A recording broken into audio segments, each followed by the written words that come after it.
En mai 2005, la psychologue de renom Lisa Berzins, spécialisée dans les troubles du comportement alimentaire, est retrouvée inconsciente par la police sur le sol d'une supérette de West Hartford dans le Connecticut aux États-Unis. Et les policiers se rendront vite compte que sa perte de conscience est due à l'ingestion compulsive de 3 bombes de crème chantilly en l'espace d'à peine quelques secondes. Et quoi de mieux qu'un tel exemple pour parler des régimes restrictifs, ce qui va être le sujet de cette vidéo.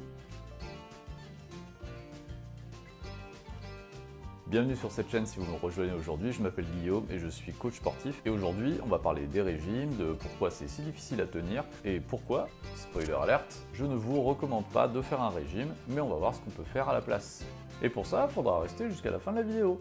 Alors déjà on va revenir rapidement sur comment est-ce que ça marche un régime.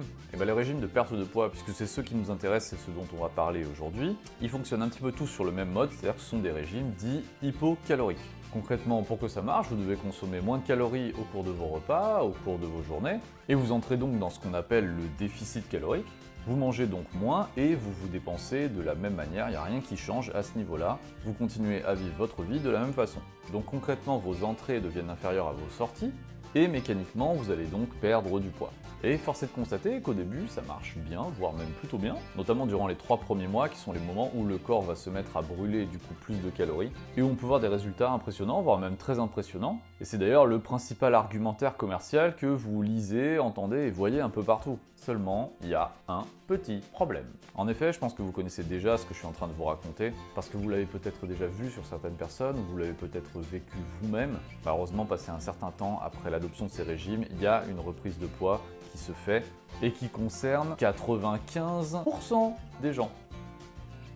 C'est quand même énorme. Ouais, c'est pratiquement tout le monde. Donc pourquoi ces régimes qui font consommer moins de calories ont-ils une efficacité aussi faible? Et bien c'est ce qu'on va voir. En vérité, quand vous entreprenez un régime, vous allez vous confronter à 3 choses très puissantes et qui luttent contre votre perte de poids. Et la première chose, bien entendu, c'est votre corps en lui-même. En effet, au bout de plusieurs centaines de milliers d'années d'évolution, le corps humain s'est plus qu'habitué à passer par des périodes où la nourriture est plutôt abondante, suivies de périodes de grande privation. Et donc quand vous entreprenez un régime, le corps se dit qu'il est entré dans une phase de privation et enclenche la perte de poids pour continuer à fonctionner de manière normale. Et cependant, au bout d'un certain temps, votre corps va finir par se mettre en mode économie d'énergie. Tout ça dans le but de vous faire revenir à votre poids d'origine, ce qui pour lui s'apparente à une véritable question de survie. Donc concrètement, à ce moment-là, vous allez dépenser moins de calories au cours de votre journée. Quand vous vous dépensez, quand vous dormez, eh bien votre corps fera tout pour que vos apports caloriques restent plus hauts que votre dépense calorique. Et ce qui fait que mécaniquement, vous allez reprendre du poids. Et le deuxième élément qui s'oppose à votre perte de poids, ça va être votre cerveau. Quand on fait un régime, en général, on se prive d'un ou plusieurs aliments ou de quantités dont on aurait besoin. Mais il faut savoir qu'on prend environ 200 décisions concernant notre alimentation par jour. Et donc, quand vous décidez de vous restreindre, c'est-à-dire que sur les centaines de décisions que vous allez prendre dans votre journée concernant votre petit déjeuner, votre repas du midi, votre dîner, vos encas, vos envies de grignotage, le fait de ne pas toucher aux chouquettes qui ont été déposées sur votre bureau, refuser de prendre un chocolat dans cette boîte qu'on vous met sous le nez, et bien au bout d'un moment, vous l'aurez compris, votre volonté, elle va forcément finir par s'épuiser. Surtout si vous vous privez de quelque chose que vous appréciez. Et l'idée derrière tout ça, c'est un petit peu l'image du lance-pierre.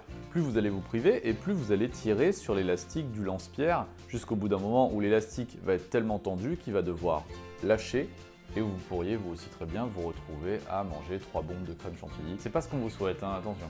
Et le troisième élément qui lutte aussi contre votre perte de poids, c'est votre environnement. On n'en parle absolument jamais, on y pense très rarement, mais ce qui vous entoure chez vous, dans votre travail, dans votre environnement professionnel, les endroits où vous passez dans la rue, tout ça, ça va avoir un impact plus ou moins perceptible.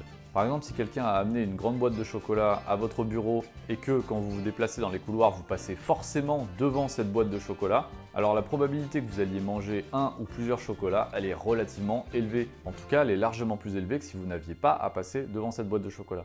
Et un autre exemple, si vous vous baladez dehors, vous passez devant une boulangerie et que vous sentez l'odeur de pain au chocolat ou de croissant chaud, et bien là encore une fois, ça va être votre environnement qui met à l'épreuve votre cerveau, qui va encore devoir prendre une décision dans sa journée, à savoir, est-ce qu'il faut que je rentre dans cette boulangerie pour acheter une viennoiserie ou est-ce que je passe mon chemin?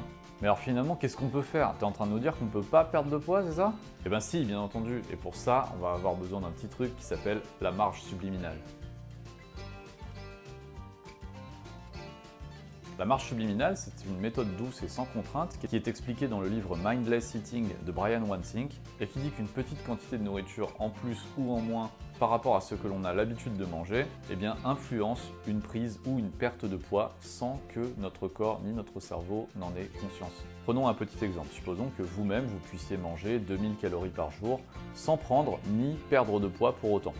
Et donc en revanche, si vous ne consommez que 1000 calories par jour, vous allez vous sentir faible, fatigué et vous allez mourir de faim. Par contre, si vous consommez au moins 3000 calories par jour, là vous allez sentir que vous avez beaucoup trop mangé, vous allez vous sentir plutôt lent, empâté et pas forcément très bien. Donc concrètement, notre corps nous envoie des signaux quand on n'a pas assez mangé et également quand on a trop mangé. Et en réalité, il existe une petite fenêtre calorique à l'intérieur de laquelle on peut manger un peu plus que ce dont on a l'habitude ou un peu moins sans que notre corps s'en rende compte et nous envoie de quelconques signaux.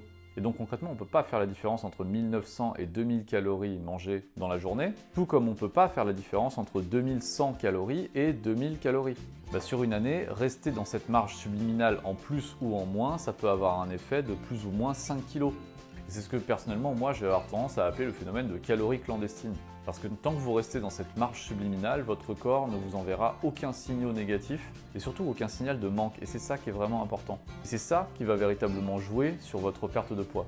Et suivant les personnes, donc c'est 100, 150 ou 200 calories, ça peut se faire tout simplement en modifiant un tout petit peu votre environnement. Que ce soit les snacks en évidence sur votre table à manger, ou alors manger dans des assiettes plus petites, ou alors des assiettes plus foncées.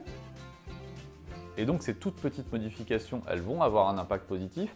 Et rappelez-vous qu'on n'a même pas évoqué l'activité physique, qui bien entendu, elle, aide aussi à mincir, à s'affiner, à développer de la masse musculaire et à remplacer la masse grasse par du muscle, donc de la masse maigre.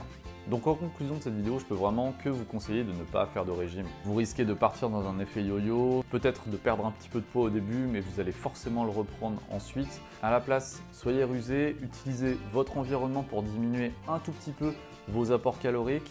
Et si votre corps et votre cerveau ne vous envoient aucun signal négatif ou de manque, c'est que vous serez probablement entré dans cette fameuse marche subliminale. Et donc, en définitive, le meilleur régime, c'est d'abord celui qu'on fait sans en avoir conscience. Merci beaucoup d'avoir regardé cette vidéo jusqu'au bout. Si elle vous a plu, n'hésitez pas à lui mettre un petit pouce bleu et un petit commentaire, ça aide énormément le référencement de cette vidéo. Abonnez-vous également à la chaîne pour ne pas rater les futures vidéos qui sortiront. Et si la mise en place d'habitudes durables et sans contrainte vous intéresse, j'ai mis en place une formation vidéo gratuite de 7 jours dont le lien se trouve dans la description de cette vidéo. Moi je vous dis à bientôt, portez-vous bien. Ciao.